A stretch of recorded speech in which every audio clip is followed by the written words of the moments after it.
Welcome back to the Summer Rain channel. Today we're going to make a brown sugar and fig fall inspired candle.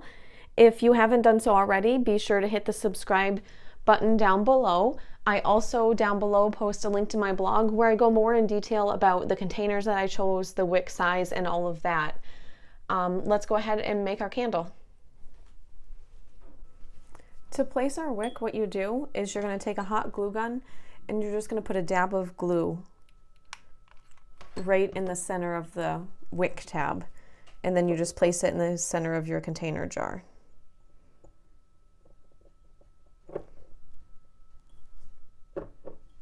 And that will adhere the wick to your container.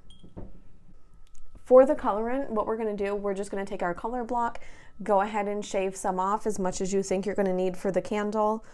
I'm using a brownish yellow color, and I'm using about this much for a half a pint candle. It's completely up to you how much you want to use. It's really a personal preference. Typically, soy candles come out more of a pastel-y matte color than paraffin wax candles will.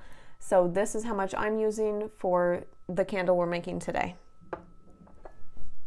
To figure out how much wax we're going to need to fill this container, what you do is you just go ahead and put your container on a scale and tare it. Then we're going to add some water and find out how much water your candle holds by weight.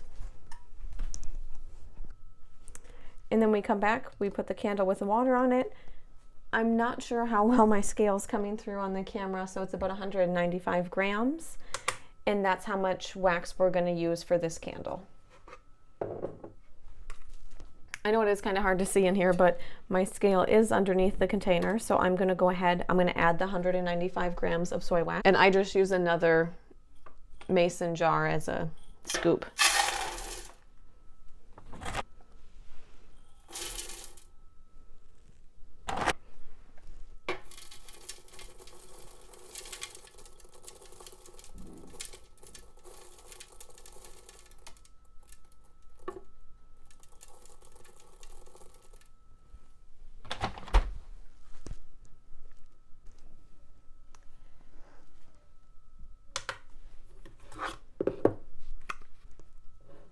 Now that we have our wax in here, we're going to go ahead and add our color. We're going to put this on a double boiler. We're going to go ahead and heat it up to 134 degrees Fahrenheit, and then I'll be back.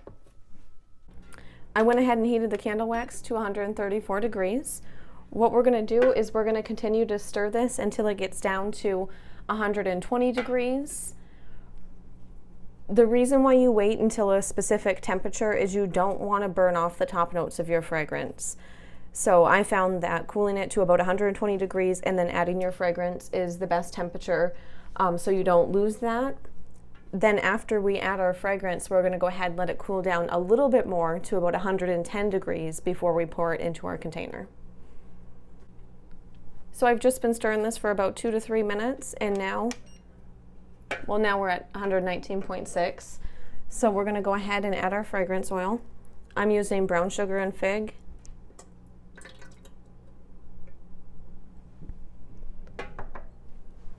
And I'm just going to continue to stir this until I reach 110 degrees. I've been stirring this for another 2 to 3 minutes. And now that I'm at 110 degrees, I'm going to go ahead and pour this into our container.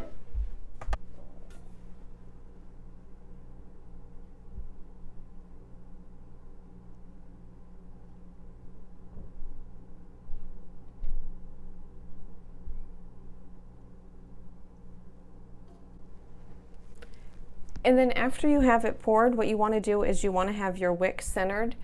So I know they make a tool or something to do this, but you can also do it just with a Sharpie. So I just take a Sharpie,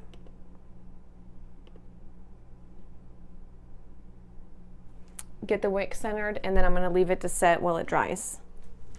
I went ahead and let the candle cool. Go ahead and remove the Sharpie. You're going to see that the wick's pretty long, so we're going to go ahead and trim that to 1/4 of an inch. And there's your homemade candle.